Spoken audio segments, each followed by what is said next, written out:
Assalamualaikum warahmatullahi wabarakatuh. Salam sejahtera bagi kita semua. Perkenalkan, saya Naira Marnesa Fatima, siswi SMA Negeri 3 Jombang, peserta dalam kompetisi Lomba Debat Bahasa Indonesia SMA Award tahun 2025. Dewan juri yang terhormat, serta hadirin sekalian, apakah kita masih bersedia mempertahankan sistem pembelajaran yang menuntut siswa untuk menghafal tanpa benar-benar memahami? Apakah kita rela mencetak generasi yang pandai mengulang tanpa benar-benar mampu berinovasi atau berpikir kritis? Di tengah dunia berubah dengan sangat cepat ini, mengapa kita tetap menggunakan metode belajar yang terjebak dalam paradigma masa lalu?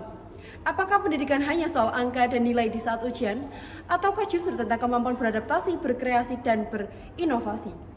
Saya berdiri di sini dengan tegas menyatakan bahwa saya dengan penuh yakin menolak mosi Dewan ini lebih memilih sekolah menengah yang mengadopsi model pendidikan klasik daripada model pendidikan progresif. Model pendidikan klasik yang diadopsi oleh sekolah menengah bukanlah pilihan yang lebih baik dibandingkan model pendidikan progresif. Model pendidikan klasik mengedepankan struktur pembelajaran yang lebih kaku dan seragam, sehingga membatasi kreativitas siswa, kemampuan berpikir kritis, dan berinovasi. Sebaliknya, pendidikan progresif lebih meresponsif terhadap kebutuhan individual, mendorong siswa untuk lebih aktif, berinovasi, dan beradaptasi dengan perubahan zaman. Dewan juri yang terhormat dan hadirin sekalian, mari kita lihat bersama kenyataan yang ada. Sistem pendidikan di banyak sekolah, terutama Indonesia, masih menekankan aspek kognitif semata. Penilaian siswa lebih banyak berpusat pada hasil ujian standar yang menekankan hafalan, bukan pada pemahaman yang benar-benar mendalam.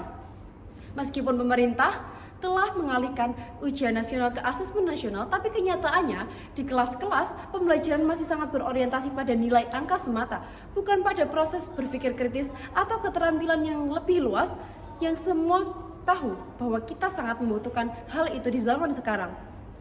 Kurikulum yang diterapkan pun masih seragam dan tersentralisasi, sehingga guru harus mengikuti silabus dan target kurikulum nasional yang sangat kaku. Dewan juri, saya ingin mengajak Anda semua merenungkan bersama fakta berikut. Sistem pendidikan di banyak sekolah masih sangat berpusat pada guru sebagai sumber informasi utama. Apa artinya? Di kelas, guru menjelaskan dan siswa mencatat, lalu diberi soal hafalan.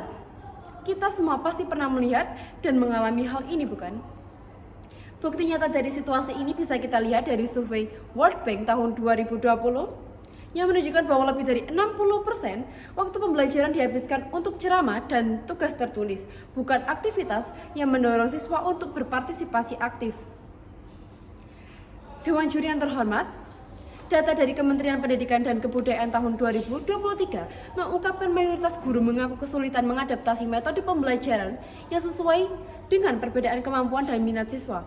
Guru lebih fokus pada pencapaian standar akademik umum, sehingga siswa membutuhkan pendekatan yang berbeda, seperti anak dengan kebutuhan khusus atau berpotensi unggul seringkali tidak mendapatkan perhatian yang memadai.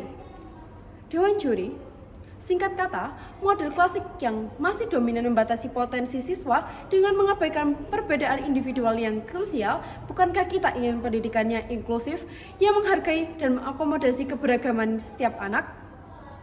Dewan juri yang terhormat dan hadirin yang saya hormati, dari semua yang telah saya paparkan, jelas bahwa model pendidikan klasik yang kaku dan seragam tidak lagi relevan dengan kebutuhan anak di zaman sekarang. Oleh karena itu, saya menolak mosi bahwa Dewan ini lebih memilih sekolah menengah yang mengadopsi model pendidikan klasik daripada model pendidikan progresif. Karena pendidikan progresiflah yang membuka ruang bagi mereka untuk berinovasi, terlibat secara aktif, serta menghargai keberagaman dan kebutuhan individual. Pendidikan progresif menyiapkan generasi yang bukan hanya pintar mengulang, tetapi juga mampu berpikir, mampu beradaptasi, dan memimpin masa depan. Mari kita jadikan pendidikan sebagai jembatan menuju masa depan yang lebih cerah, bukan hanya belenggu yang mengikat kreativitas dan semangat anak-anak. Oleh karena itu, kami atau saya dengan tegas menolak mosi ini. Terima kasih. Wassalamualaikum warahmatullahi wabarakatuh.